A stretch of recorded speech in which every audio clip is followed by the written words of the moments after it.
Everyone, আশা করি তোমরা সবাই ভালো আছো। আজকে যাচ্ছিলাম দু বন্ধু মিলে সিকান্দারপুরে মাছের মার্কেটে মাছ নিতে। দেখবো কত বড় বড় মাছ আছে সিকান্দারপুরে।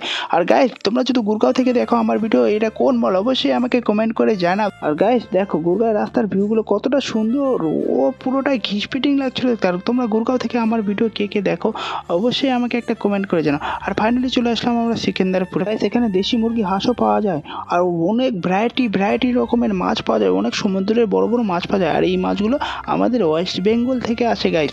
আর আজকে গাইস নিব আমরা হাঁস, আর হাঁসের মাংসটাকে দাদারকে বললাম কেটে দিল। আর ফাইনালি চলে আসলাম আর হাঁসের মাংস নিয়ে রুমে। মাংস রাঁধতে যা যা লাগে সম্পূর্ণ কেটে নিলাম। কেটে নেওয়া কমপ্লিট করার পর কড়াইটাতে চড়াই দিয়ে পেঁয়াজ রসুন সম্পূর্ণ দিয়ে দিলাম। দিয়ে ভালো করে কষে নিচ্ছিলাম। তারপরে একটু জল দিয়ে মাংসটাকে দিয়ে দিলাম। আর ভালো করে মাংসটা কষানো কমপ্লিট করলাম। কমপ্লিট করার পর বন্ধুকে বললাম, বন্ধু মাংস খাবি? বন্ধু বললো দে। বন্ধু খেয়ে বলছিল ভাই খুব সুন্দর হয়েছিল। এর ভিডিওটা এই পর্যন্ত। ভিডিওটা ভালো লাগে লাইক